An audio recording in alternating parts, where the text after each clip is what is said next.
இன்றைக்கி பார்த்தீங்கன்னா வெண்பொங்கல் செய்ய போகிறேன். அதுக்கு 2 டம்ளர் பச்சரிசி, இந்த டம்ளரில் இதில் 1 டம்ளர் பாசிப்பருப்பு. இது எடுத்து அரை மணி நேரம் ஊற வச்சுக்குங்க.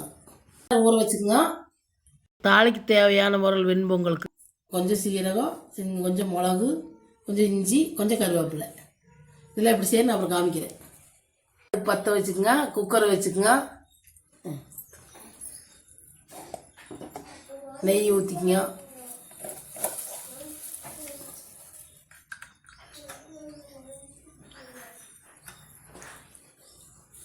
ரெண்டு ஸ்பூன் நெய் ஊற்றிக்குங்க.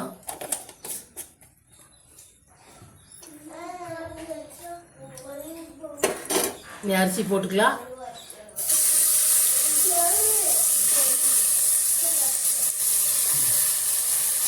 அரிசி அரை மணி நேரம் ஊற வச்ச அரிசி கழிஞ்சு 2 தடவை அப்புறம் போட்டுக்கலாம்.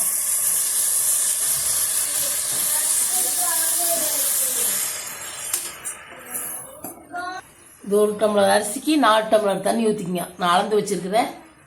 எல்லாத்துக்கும் சேர்த்து 2 டம்ளர் அரிசி போட்டுக்கிறேன். அதுக்கு 8 டம்ளர் ஊற்றிக்கங்க. பருப்பு தேவையில்லை.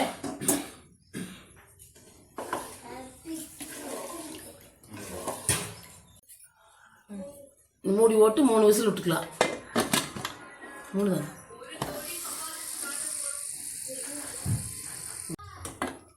பார்த்தீங்கன்னா இந்த அளவுக்கு வெந்துருச்சு.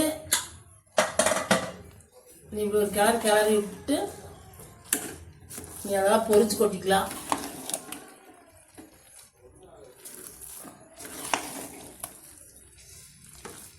நல்லா வெந்து போனபடி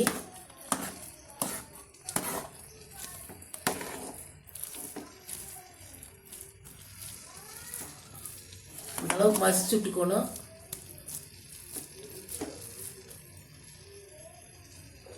வடச்சட்டி வச்சுக்கோங்க. நெய் ஊற்றிக்குங்க.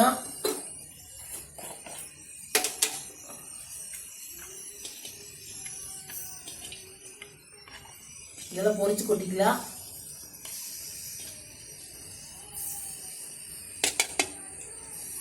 ஒரு 4 ஸ்பூன் நெய் ஊற்றிக்குங்க.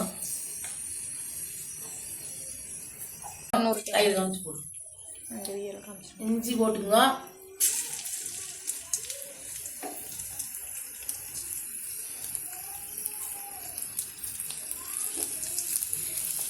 கருவேப்பிலை போட்டுக்கலாம். பச்சை மிளகா போட்டுக்கலாம்.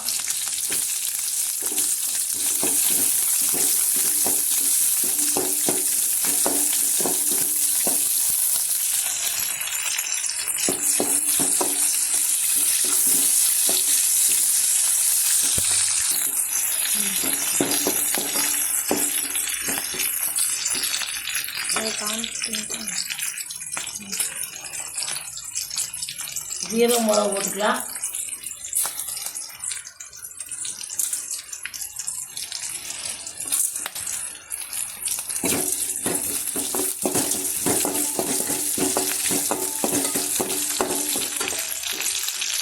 கொஞ்சம் பெருங்காயத்தூள் சேர்த்துக்கலாம்.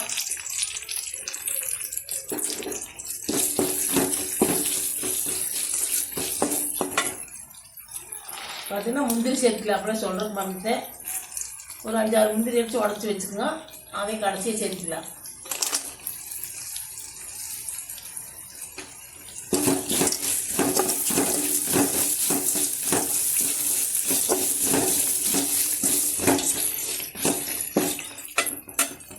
யாரும் பார்ப்போம்.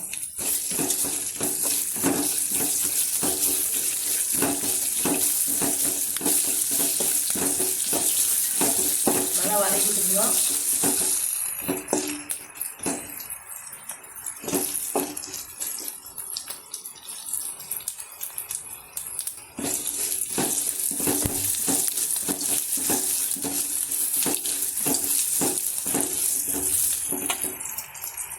அடுப்பு ஆஃப்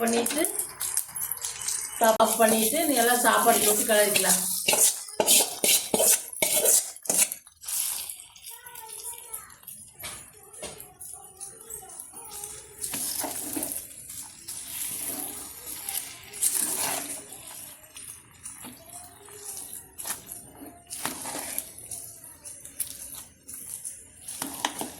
நல்லா கிளறி விட்டுக்குங்க.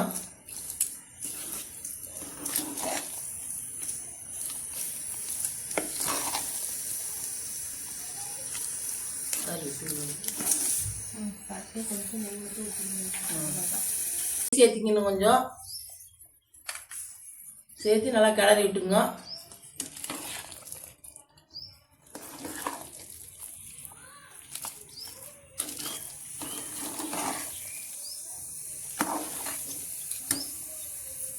சூடான சுவையான வெண்பொங்கல் ரெடி.